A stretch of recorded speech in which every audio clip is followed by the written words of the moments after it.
Hello miniature fans, this is part 5 of my video series on making a Victorian miniature, where we focused on authenticity in Victorian architectural design. If you're catching me for the first time, my purpose is to inspire your deep, lifelong love of miniatures and their power to take us back in time and call back memories of our collective past.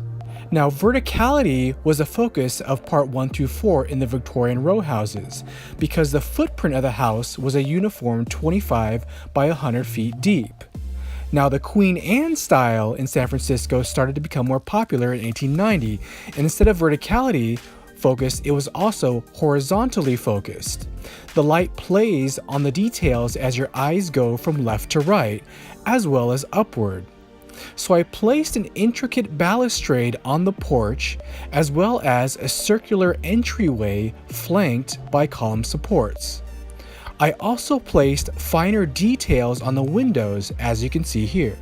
Victorian housing also liked to use dentil molding to support and separate the floors. And sometimes you are lucky enough to get a central circular balcony to get a view and enjoy your growing gold rush town. Of course, we need to have a sunburst pediment at the top to symbolize the optimism as we move from the late 19th to 20th century.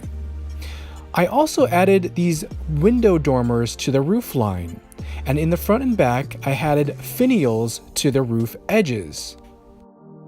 Now, the tower is something unique to this house not found in previous Victorians. The shape I decided should be octagonal to maximize the view from all sides. Each side is flanked by colonnettes, which support what we call the witch's cap. That is the shape. There's also the candle snuffer or the bell shape, which I can model later. The witch's cap comes to a nice point at the top.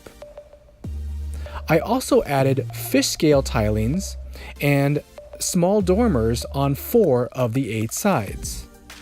Each dormer is also highly detailed with its window and topped by a pediment supported by little colonnettes. Now, all my houses intentionally open, and this time I chose to open the house in the middle. I hid the hinge in the chimney this time. This allows the hinge to be much thicker and thus sturdier to support the added weight of this house. You can also customize each of the floors and customize the attic spaces, where you can access the balcony, window, dormers, and back window from inside the attic. And finally, the back has a colonial-style window separated into 3 parts. And all the windows around the house have bracket-supported window hoods. This, along with the wood siding and brick chimney, adds some nice texture to the home.